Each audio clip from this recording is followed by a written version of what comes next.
So this video is for the class 8। ये video 8th class के लिए है। आप जो भी बच्चे जो 8th क्लास में जो 7th से 8th में प्रमोट होकर आए हैं उनके लिए फर्स्ट चैप्टर के लिए वीडियो है साइंस का। आपको आगे जितने भी जब तक भी लॉकडाउन कंटिन्यू रहता है तब तक स्कूल के वीडियोस इसी चैनल पे अवेलेबल होंगे। अब हम स्टडी शुरू करते हैं। So good morning, good afternoon, good evening, good night, whenever you are seeing this. This is chapter 1 for the class 8 crop production and management। हमारा पहला चैप्टर है कौन सा? Crop production and management. अगर मैं आपसे पहला एक फर्स्ट क्वेश्चन पूछूं तो वो फर्स्ट क्वेश्चन मेरा ये है कि हम सब क्या खाते हैं?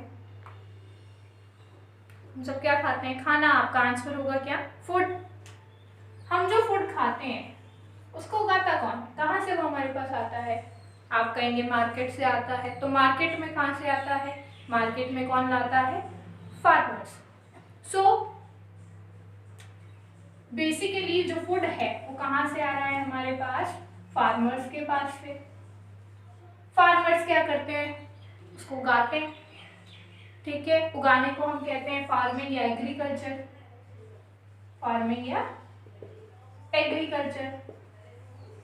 सो फार्मिंग जब एक फार्मर करता है तो वो उगाता क्या है?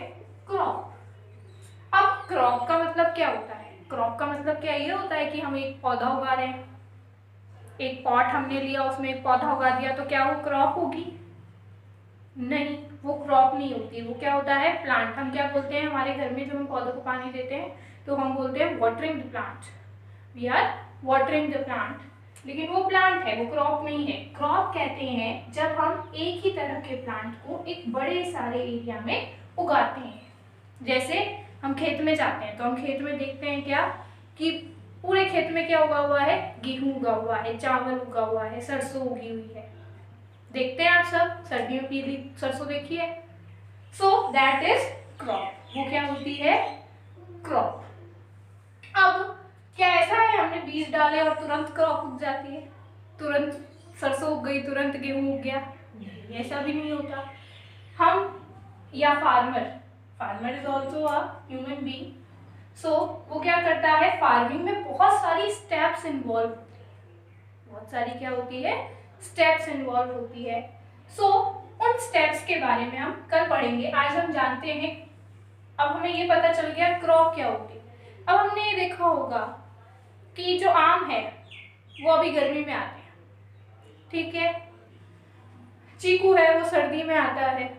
ऐसे ही गेहूं अभी निकाले जा रहे हैं। चावल जो है बारिश से पहले वाले मौसम में निकाले जाते हैं, सर्दी में नहीं उगाए जाते। इसका मतलब क्रॉप भी किस पर डिपेंड होती है? सीजन पर। किस पर डिपेंड होती है? सीजन पर। सीजन जो है वो होते हैं 3 टाइप। बेसिकली 3 तरह का सीजन है जिसको हम कहते हैं। एक होता है समर सीजन, एक होता है क्या? विंटर सीजन, और एक होता है क्या? Rainy season. समर सीजन में आप जानते हैं बहुत गर्मी पड़ती है, अभी बहुत गर्मी पड़ना स्टार्ट हो जाएगी। तो समर सीजन में जो क्रॉप उगती है वो बेसिकली वाटर की जो हमारी रिक्वायरमेंट है उसको पूरा करने के लिए होती है, और उसको हम कहते हैं कौन सी क्रॉप? जायद क्रॉप। विंटर सीजन में जो क्रॉप उगती है उसको हम कहते हैं रबी क्रॉप। और रेनी सीजन में जो क्रॉप उगती है, फसल उगती है, उसको हम कहते हैं क्या? खरीफ क्रॉप। समझ आया? जायद। अब जायद के एग्जांपल क्या है? कौन कौन सी चीजों से हमें वाटर मिलता है? जैसे हम वाटर की बात करते हैं तो वाटर मेलन, कुकुम्बर, ठीक है, कुकुम्बर है, वाटरमेलन है, मस्क मेलन। दीज आर जायद क्रॉप्स। ये क्या है? जायद क्रॉप है। रबी क्रॉप। रबी क्रॉप जो सर्दियों में उगती है। सर्दियों में क्या उगता है? वीट उगता है, ठीक है। वीट के अलावा और क्या उगता है? मेज का उगाई जाती है। तो ये कौन सी क्रॉप है? रबी क्रॉप। एंड खरीफ क्रॉप जो किस में उगती है? रेनी सीजन में। सो खरीफ क्रॉप कौन सी होती है? जो रेनी सीजन में उगे, जैसे कि ऑल मिलेट यानी कि बाजरा, ऑल मिलेट यानी कि बाजरा। बाजरा आपने देखा होगा किसमें उगाया जाता है, रेनी सीजन में। इसके अलावा ग्राउंडनट, मूंगफली, मूंगफली भी बारिश में उगाई जाती है। तो ये कौन सी क्रॉप हुई, खरीफ क्रॉप। अब आपका एक होमवर्क है जो आप मुझे करके देंगे। मैंने दो एग्जाम्पल हर एक टाइप की सीजनल क्रॉप के दिए हैं। आपको दो एग्जाम्पल और अपने प्रिपेयर करके रखने हैं और होमवर्क के साथ मुझे भेजने हैं, ठीक है। So these are the types of crops. There are 3 types of crop, Zaid, Rabi and खरीफ। ये पढ़ा था क्या, टाइप्स ऑफ क्रॉप। अभी हमने क्या पढ़ा, types of crop. Now we will start with the activities performed by a farmer. अब हमने ये पढ़ा कि फार्मर क्रॉप उगाता है, क्रॉप क्या होती है, क्रॉप के कितने टाइप होते हैं। लेकिन वो उगा रहा है क्रॉप, तो उसमें वो करेगा क्या क्या। जैसे हम भी बोलते हैं हम खाना बनाते हैं, तो हम खाना बनाने में बहुत सारी स्टेप होती है। वैसे ही फार्मर जब क्रॉप को उगाता है, किसी भी फसल को उगाता है, तो उसके पास भी बहुत सारी एक्टिविटीज होती है करने को। वो स्टेप बाय स्टेप उन एक्टिविटीज को करता है। तो हम पढ़ेंगे activities perform by farmers. First activity है क्या, सबसे पहले किसान क्या करता है। आप भी जब एक गमले में पेड़ उगाते हो तो सबसे पहले क्या करते हो, अगर उस गमले में पहले से कोई पेड़ उगा हुआ है तो उस मिट्टी को निकालते हो या उस मिट्टी को खोदते हो। तो सबसे पहले किसकी प्रिपरेशन होती है, सॉइल की। So first step is preparation of soil. क्या प्रिपेयर करना, सॉइल प्रिपेयर करना। क्योंकि जब तक सॉइल प्रिपेयर नहीं होगी तब तक प्लांट अच्छे से ग्रो नहीं करेगा। अब प्रिपरेशन ऑफ सॉइल में वो करता क्या है, पहले उसको खोदता है। खोदने को हम कहते हैं क्या, प्लगिंग। प्लगिंग का मतलब खोदना। होती मिट्टी हार्ड हो जाती है, आप भी देखते हो गमले में पानी डालते रहो, उसको खोदो मत, तो उसके ऊपर वाली लेयर कैसी हो जाती है, हार्ड हो जाती है। तो ऐसे ही जमीन में जब फसल उगा लेते हैं तो उसको खुला छोड़ देते हैं। खुला छोड़ने पर जमीन की ऊपरी जो लेयर है, ऊपर वाली जो लेयर है वो हार्ड हो जाती है, उसको तोड़ना पड़ता है। तोड़ने के लिए वो क्या करते हैं, प्लगिंग करते हैं। प्लगिंग के बाद वो उसको क्रश करते हैं, क्रशिंग होती है एंड देन लेवलिंग होती है। सो प्रिपरेशन ऑफ सॉइल में 3 स्टेप मेनली है, प्लगिंग, क्रशिंग, द क्रम्स यानी जो गुठले, जिसको आप हिंदी में क्या बोलते हो, गुठले बोलते हो, क्रम्स, उनको तोड़ना। और थर्ड और लास्ट स्टेप क्या है, लेवलिंग। अब लेवलिंग का भी फायदा है। लेवलिंग का फायदा क्या है कि लेवल करने से सारे, जैसे एक तरफ बहुत सारी मिट्टी इकट्ठी है, हम देखते हैं एक तरफ टीला बन गया और एक तरफ एकदम खाली है, तो वो सारी मिट्टी क्या हो जाती है, एकदम लेवल हो जाती है। लेवल हो जाती है तो जो भी चीज़ हम डालेंगे, चाहे हम पानी डालेंगे, चाहे हम उस पर खाद डालेंगे, कुछ भी फर्टिलाइजर डालेंगे, फर्टिलाइजर से डालने नीचे मैन्योर डालेंगे, तो वो इक्वली क्या हो जाएगा, डिस्ट्रीब्यूट हो जाएगा। सो इसीलिए वो लोग क्या करते हैं, लेवलिंग करते हैं। सो सॉइल को प्रिपेयर करने का सबसे बड़ा फायदा क्या है कि सॉइल क्या हो जाती है, सॉइल बिकम पोरस। सॉइल के जो पार्टिकल्स होते हैं उनके बीच में जो स्पेस है वो बढ़ जाता है, सॉइल पोरस हो जाती है। तो अब हम ऊपर से पानी डालेंगे तो वो नीचे आसानी से जा पाएगा, ऑक्सीजन इजीली जा पाएगी। और 7th में हमने पढ़ा है कि जो प्लांट्स है, प्लांट की रूट्स क्या करती है, किसके थ्रू ब्रीथ करती है, सॉइल के अंदर, सॉइल पार्टिकल्स के बीच में जो एयर होती है उसके थ्रू ब्रीथ करती है। सो सॉइल कैसी हो जाएगी, porous, so plant can breathe easily.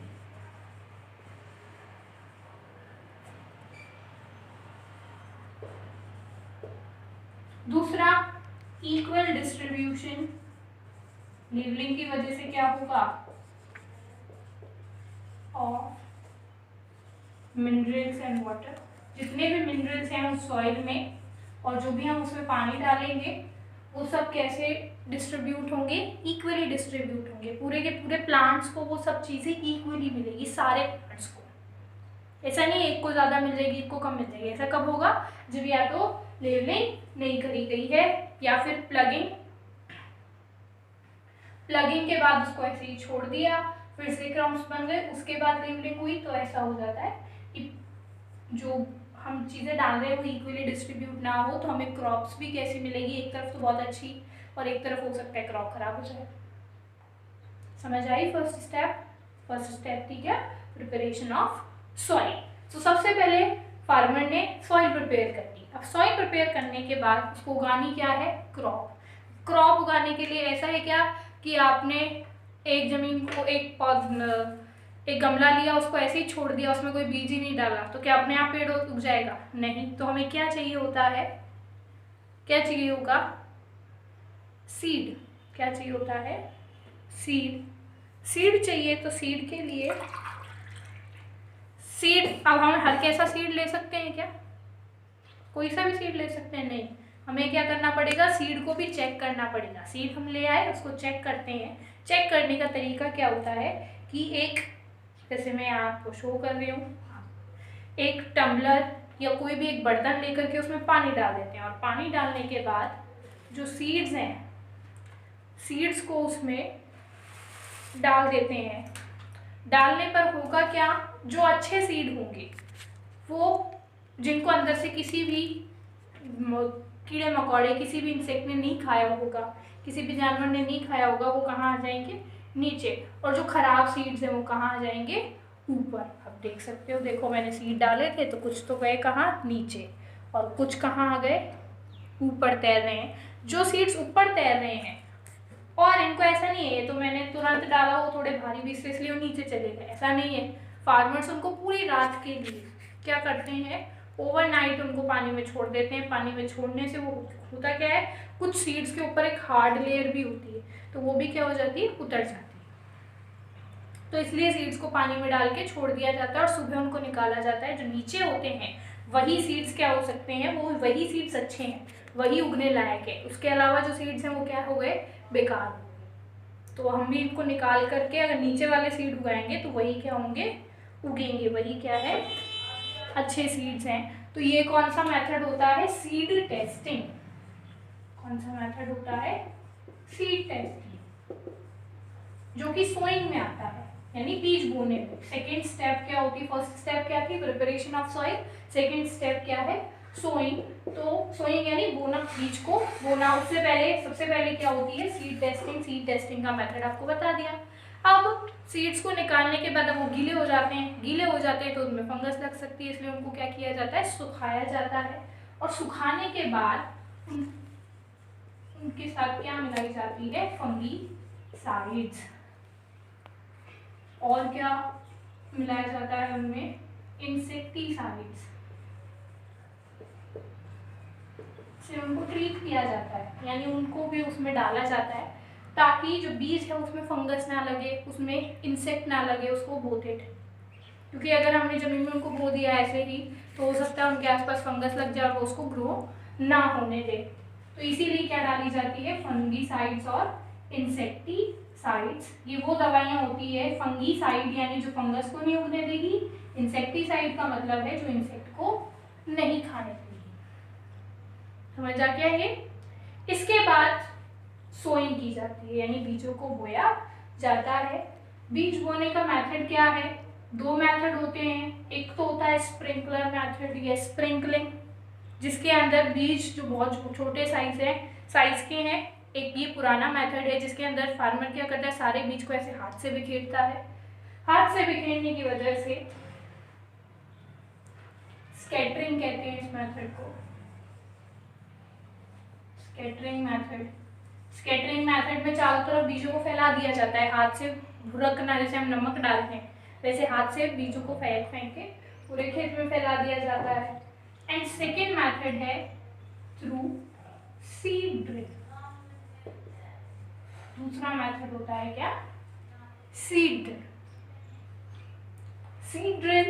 Seed drill एक तरह का इंस्ट्रूमेंट है। जैसे प्लगिंग के लिए भी बहुत सारे इंस्ट्रूमेंट्स काम आते हैं, जैसे प्लो है, हॉय है, ये इस तरह के इंस्ट्रूमेंट्स हैं। या आप कह सकते हो इस तरह की मशीन है जिससे कि क्या किया जाता है, सॉइल को खोदा जाता है, सॉइल को क्रश किया जाता है, सॉइल को फ्लो किया जाता है। ये सीड ड्रिल है। सीड ड्रिल में एक ऊपर कंटेनर होता है, ये कंटेनर सारे सीड से फिल रहता है और इसके साथ जुड़े होते हैं पाइप्स, जिनके जो एंड्स हैं वो पॉइंटेड एंड्स होते हैं और उन पर एक एक क्या होता है, होल होता है और उनके बीच में दो आर्म्स के बीच में बहुत ज़्यादा डिस्टेंस होती है। सो जब इनको ट्रैक्टर के पीछे लगा दिया जाता है, ट्रैक्टर जब आगे चलता है तो उसके साथ साथ एक एक बीच सेपरेट एक डिस्टेंस पर क्या होता जाता है, गिरता जाता है। तो इसका बहुत अच्छा एडवांटेज ये है कि यहाँ सीड्स एक जगह इकट्ठे नहीं होते। अगर आप स्कैटर करोगे तो हो सकता है एक जगह बहुत सारे सीड गिर गए। अब बहुत सारे सीड एक जगह गिरे और प्लांट्स उग भी गए, एक ही जगह बहुत सारे प्लांट्स उग भी गए तो उसका नुकसान होगा। कैसे नुकसान होगा? उसका नुकसान ये होगा कि बहुत सारे प्लांट्स जब एक ही जगह उग जाएंगे तो वो कंपटीशन करेंगे आपस में बहुत। एक प्लांट को फूड चाहिए, वो अपना फूड लेगा, दूसरा अपना फूड लेगा। सो वहां पर सिर्फ वही प्लांट सरवाइव कर पाएगा जो कि ज्यादा कैपेबल, ठीक है। बाकी जो डोमिनेटेड है या जो अच्छे से फूड नहीं ले पा रहे वो मर जाएंगे। सो स्कैटरिंग मेथड एक पुराना मेथड है, हाँ हेल्पफुल नहीं है क्रॉप के लिए या अच्छी क्रॉप नहीं देता है हमें। इससे हमें क्या होता है, नुकसान ज़्यादा होता है, हार्म ज़्यादा होता है। सीड ड्रिल है, सीड ड्रिल से अगर हम करते हैं तो सीड्स के बीच में स्पेस होगा, एक जगह पर एक ही सीड होगा तो एक ही प्लांट उगेगा, तो उनके बीच में कंपटीशन नहीं होगा।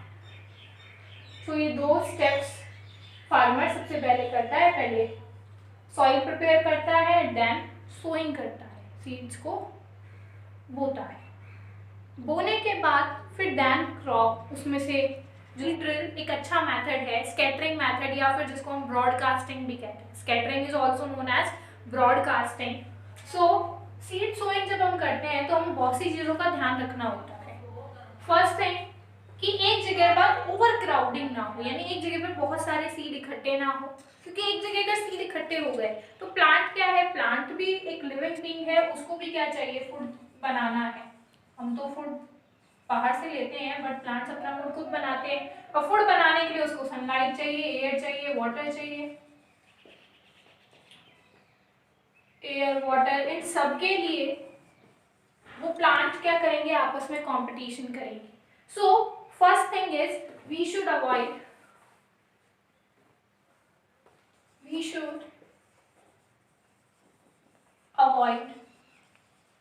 overcrowding of seeds.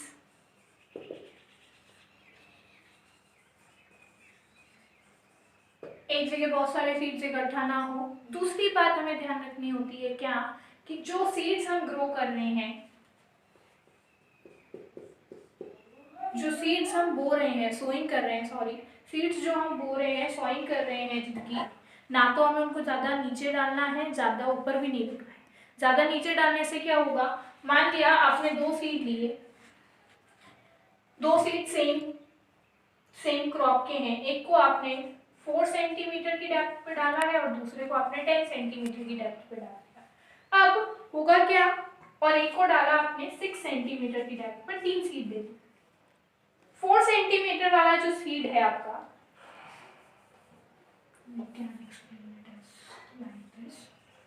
एक हमने डाला कहाँ पर, 4 सेंटीमीटर डेप्थ पर, एक डाला 6 सेंटीमीटर पर और एक 10 सेंटीमीटर पर। अब हमने देखा 5-6 दिन उनको दिए ग्रो करने के लिए, जर्मिनेट होने के लिए। हमने देखा जो 6 सेंटीमीटर वाला सीड था वो तो जर्मिनेट हो गया, उसमें से तो क्या निकल आया, एक छोटा सा सीडलिंग निकल आया जो कि प्लांट प्लेट में डेवलप हो गया बाद में। बट जो 4 सेंटीमीटर वाला सीड था वो ग्रो नहीं हो पाया और 10 सेंटीमीटर वाला सीड भी नहीं ग्रो हो पाया। अब दोनों का रीजन क्या है कि जो हमने ये सीड डाला ये बहुत ऊपर डाल दिया, और ऊपर डालने से हो सकता है इसको कौन ले जाए, बर्ड्स ले जाए, एनिमल्स अगर वहां पर ग्रेजिंग कर रहे हैं तो वो एनिमल्स के हेयर्स के साथ स्टिक हो जाए, पॉज के साथ स्टिक हो जाए और वो वहां से चला जाए। दूसरा 10 सेंटीमीटर पे डालने वाला क्यों नहीं जर्मिनेट हुआ, क्योंकि वो बहुत ज्यादा डेप्थ पर है। अगर बहुत ज्यादा डेप्थ पर भी सीड होगा तो उसकी प्रॉपर एयर नहीं मिलेगी, बिना एयर के सीड जर्मिनेट नहीं हो सकता, बिना वाटर के सीड जर्मिनेट नहीं होता, बिना सनलाइट के नहीं होता।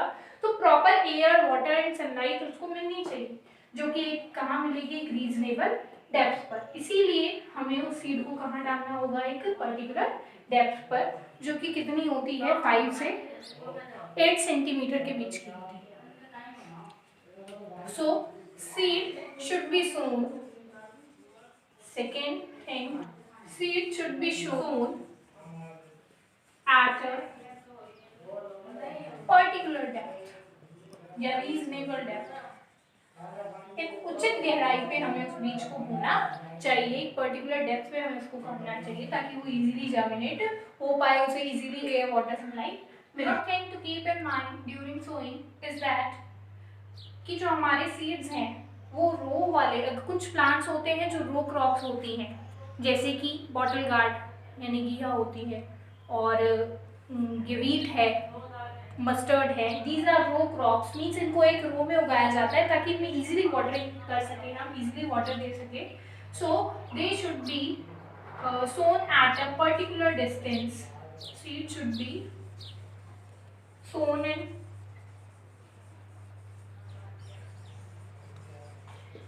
रोज।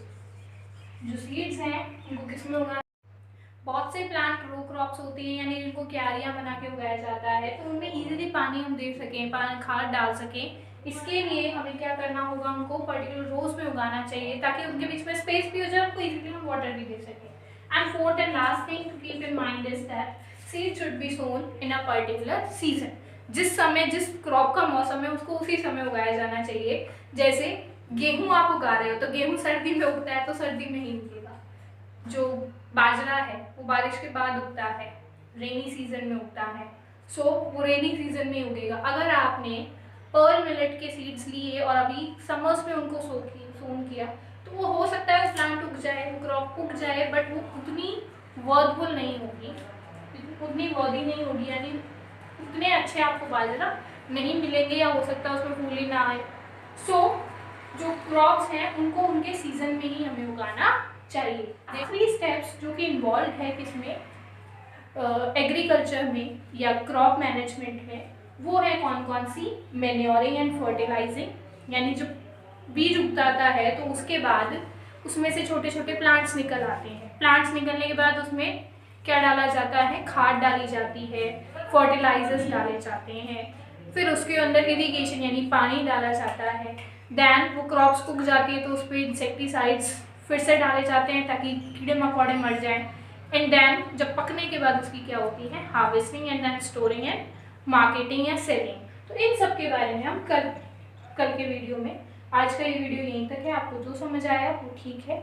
अगर आपको कोई डाउट रहता है तो आप कमेंट्स में लिखो, संडे को फिर हम डाउट क्लियर करेंगे आपके कमेंट्स के अकॉर्डिंग। आपके जो डाउट होंगे या तो मैं रेगुलर क्लासेस में या फिर आपके संडे के दिन आपकी क्लास लेकर के आपके डाउट सॉल्व करेंगे।